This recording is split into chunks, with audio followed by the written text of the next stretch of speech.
beast, even among other overlanding vehicles. See, these are neat, but vans are the best. Is a lifted two-wheel drive van a capable overlanding vehicle? There's the freeway right there. Car should pass by right now. Right there. There's the highway.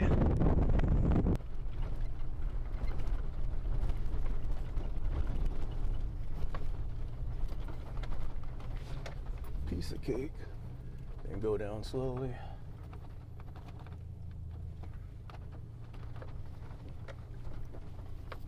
So my philosophy with off-roading is not to beat the vehicle up, but to explore like I'm doing right now. Slow motion. I'm going 10 miles per hour. This is what I enjoy about off-roading. Because at the end of the day, this van spends most of its time on pavement. So, you know, it's mostly a freeway cruiser versus an off-road machine. But when there's an opportunity to off-road, you take it, and it's capable.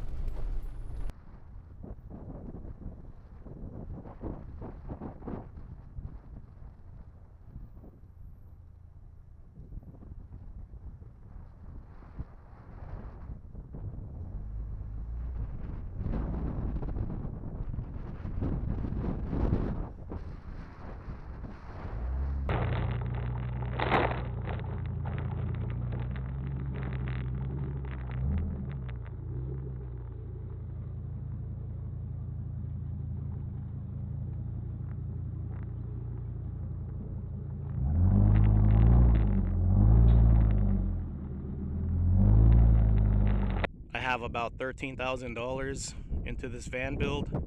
The last thing I need is a re-gear and rear locker. That's going to be about $2,500. So when this van build is complete, I'll be at about $15,000. It's not as good off-road as a Tacoma, Wrangler, 4Runner, but no rooftop tent needed. So in exchange for some off-road ability, you have a house on wheels with you no matter where you go. And this is cheaper than your typical Wrangler, 4Runner, Tacoma build. Fridge, sofa bed, it's got everything you need. Electricity, all kinds of electricity right there. Power, portable power stations, solar. Ooh, that's deep.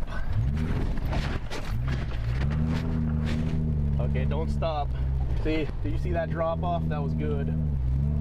Yeah, I'm spinning. See, so a rear locker would be nice right now. But yeah, the key is don't stop. Oh, this van's so big. Should I go straight up? You know what? You want to see? Let's see how good this suspension really is.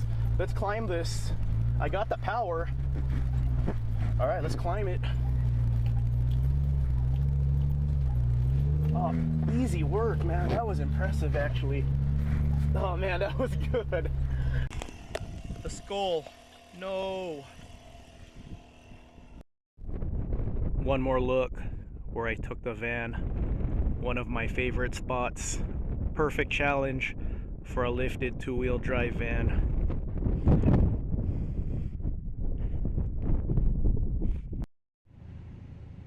A good overlanding vehicle will allow you to drive off the highway and find a random off-road spot, and then you could set up camp for the night. Like I said, this is not as good as a Jeep Wrangler or a Toyota Tacoma or a 4Runner in terms of off-road capability, but the trade-off is you have a much bigger vehicle. I could walk in between my seats, and my sleeping area is ready. No rooftop tent needed. And this is much cheaper than an overlanding Wrangler or one of the Toyota overlanders like a Tacoma or a 4Runner. An ideal life would be off-roading and exploring all the time. But the reality is, most of us spend our time on the pavement. $13,000 into this build. When it's all done, I'll be at about $15,000–$16,000. The most expensive thing on this is the lift kit. $4,500 installed. Stock rims on Patagonia ATR tires, 285s, 33-inch tires. There's the lift, 5-inch lift from Weldtech. My van doesn't have any of the expensive Aluminez bumpers. All it has is a ORW light bar attached to the stock bumper and eBay LEDs. No Aluminez ladder. That's a universal Serco ladder. And I'm on so much of a budget. This bucket, I put my cans in there when I'm on a road trip. Recycle my cans, turn them in, 5 cents each. High lift jack. The way I mounted it is I got hood mounts from a Jeep Wrangler and just bolted them on to my stock bumper. And like I said, no Aluminez stuff, just a stock bumper. I put an offset tow hitch, storage box, and just went to a muffler shop and got it welded to the receiver hitch, tow hitch. I ran it this length when I went off-roading. I was able to repair the skull.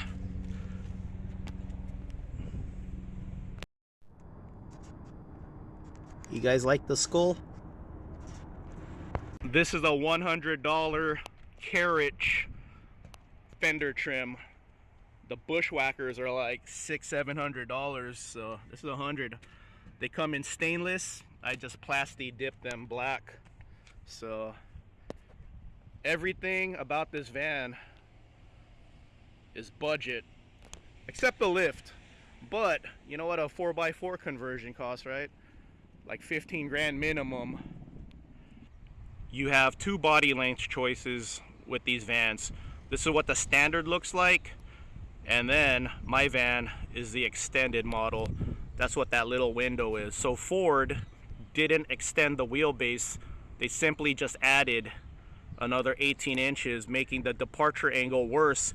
And then I made the departure angle even worse by adding some stuff to the back.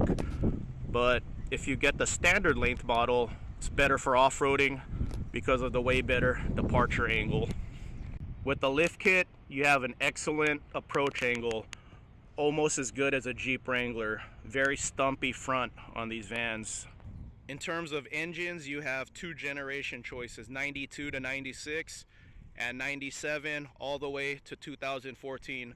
92 to 96, you have a i6 V6, you got a 5.0 V8, 5.8 V8, and a big block 7.6 along with the 7.3 diesel.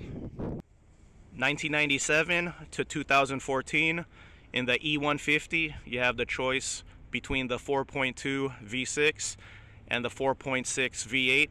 I believe you could also get the 5.4 V8 in the 150. In the 250, the 5.4 is standard, and then you could get the V10. The 4.6, I believe you could get in the F-150 along with the 5.4. The V10 is in the Excursion and Super Duty pickups. I don't think you could get the V10 in the 250. The car guy in me wanted the V10, and then you also could get the 6.0 diesel in this. A V10 in a van is hilarious. Sounds like a Lamborghini Gallardo. Since this is a 350, the payload capacity for this van is 4,000 pounds, 10,000 pound tow rating. If you don't need all that capability, consider a 150. The 150 as a cargo van is 1,000 pounds less than this van. So 1,000 pounds less is good when you're off-roading. This van definitely feels heavy off-roading. It would be nice to sleep out in nature every time we take a road trip, but sometimes it's just not possible. So we're gonna sleep at a rest area or a truck stop flying J. And the beauty of a van is all you have to do is walk in between the seats and you could go straight to bed. You're all set up. Good morning. I'm at a rest area right now. Just woke up.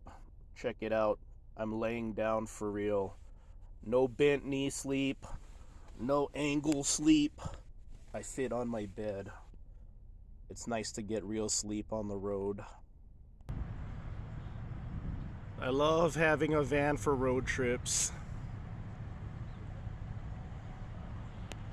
Big enough to sleep in, but not as big as something like that. But way bigger than something like that. This van is not as massive as that thing right there, but you still have the comforts of home. It's a wannabe little RV, and even though it's a pretty big vehicle, you still have off-road capability.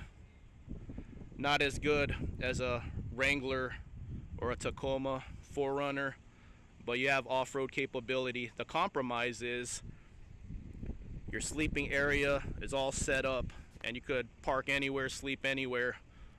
You're not going off-roading in that thing. Blue collar life.